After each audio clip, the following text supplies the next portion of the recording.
सकेको छ APF versus जावलाखेलको म्याच सो यस अब चाहिँ हामीसँग हुन्छ म्यान अफ द म्याच आजका एपीएफ का Adama Doumbia who's known as Pepe so Yes. congratulations for the man of the match Thank you, Dhanyabad.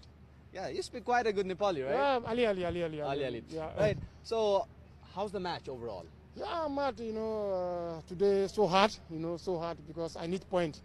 I need points. I follow for court decision, anyhow win, So I do my best draw. But this is 1 point.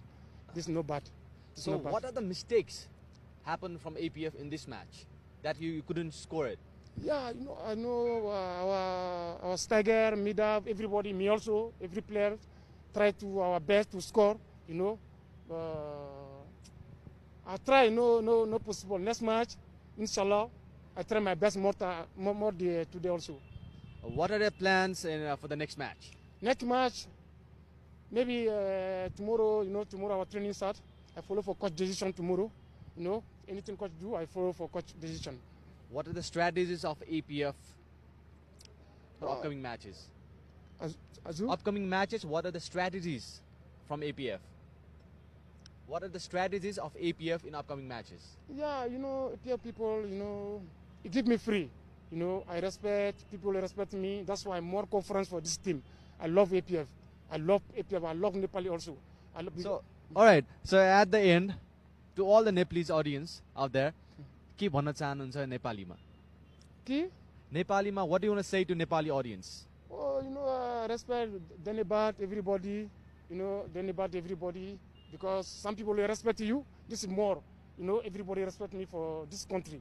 I love Nepal, really. I love Nepal. all right thank you so much Pepe and all the best for the next match Okay, thank you. Thank you so very much. Thank you very So much. yes, one to Pepe, the man of the match. र आजको match APF र जावलाखेलको बिचको match भन्नुपर्दा दुवै team competitive हुनुहुन्थ्यो डिफेन्समा पनि र अट्याकिङमा पनि र यही म्याचको बारे अझै हामीसँग कुराकानी गर्नको लागि चाहिँ त्रिभुवन आर्मी वुमेन्स टिमका कोच चक्रजी हुनुहुन्छ सो उहाँसँग कुरा गरौँ र आजको यो फुल अन म्याच कस्तो भयो त सो फेरि एकपटक स्वागत छ यहाँलाई चक्रजी धन्यवाद सो कस्तो रह्यो त सेकेन्ड हाफ अझ रमाइलो जसको अब दुवै पक्षले चाहिँ एट्याकलाई पनि ध्यान दिँदै अनि आफ्नो डिफेन्सिभ पक्षलाई पनि ध्यान दिँदै उनीहरूले चाहिँ त्यो संयमता अपनाएर खेलिरहेको थियो अझ एकदमै रमाइलो लाग्यो सो रमाइलो भन्नुभयो सो फिनिसिङ भने चाहिँ हुन पाएन फिनिसिङ दुवै टिम चाहिँ फिनिसिङमा अलिकति जावलाखेलले चाहिँ विङ प्ले गर्न खोजिरहेको थियो तर त्यति साह्रो चाहिँ गर्न सकेन सायद कुरा गरौँ पहिले जावलाखेलको के कमी भएर फिनिसिङ भने हुन पाएन जावलाखेलले चाहिँ त्यो जोनमा जुन जोनमा चाहिँ हट जोनमा चाहिँ बल पाउनु पर्ने थियो त्यो जोनमा बल झर्न सकेन यानि कि विङ प्ले भएर यदि त्यो जोनमा बल झरिरहेको भए सायद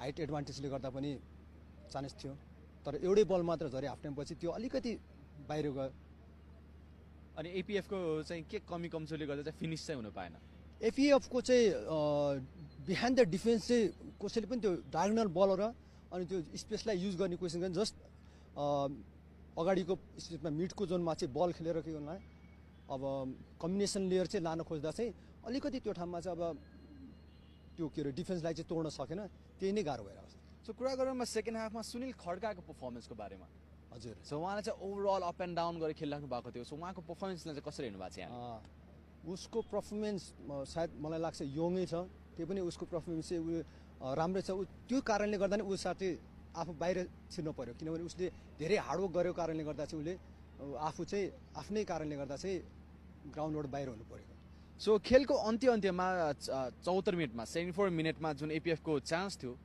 एकदमै इम्पोर्टेन्ट चान्स थियो र गोल हुँदै रोकेको थियो त्यो डिफेन्सलाई चाहिँ कसरी हेर्नु भएको छ जावलाखेलको त्यो डिफेन्स चाहिँ किपरको लास्ट सेभ भनेको चाहिँ उसले चाहिँ अब आफ्नो हातलाई र आफ्नो बडीलाई चाहिँ के गर्ने हो बिग पोस्ट बनाइदिने हो तर त्यो लक्कीली चाहिँ आफ्नो हातैमा किपरको हातैमा के हो क्विक रियाक्सन भन्न सक्छ रियाक्सन एकदम क्विक रियाक्सन सो अन्त्यमा अहिले पनि भने मैले एपीएफले चाहिँ ब्याक टु ब्याक अट्याक गर्ने क्रम थियो सो सेकेन्ड जी जुन किपर हुनुहुन्छ जावलाखेलको उहाँको पर्फर्मेन्सलाई कसरी हेर्नु भएको छ यहाँ उहाँको पर्फर्मेन्स अब अहिले नेसनल टिममा पनि कलिङमा परेको छ उसको एकदम क्विकनेस छ उसको अब एन्टिसिपेन्टदेखि लिएर उसको अब टाइमिङदेखि लिएर सब कुरा चाहिँ अलिकति किकिङदेखि लिएर सबै कुरा राम्रो देखेको छ सो आज एपीएफको कुरा गरौँ आशिष लामा हजुर हैन आशिष लामालाई खुलेर खेल्न नदिएको जस्तो देखिन्छ ग्राउन्डमा हेर्दाखेरि सो हजुर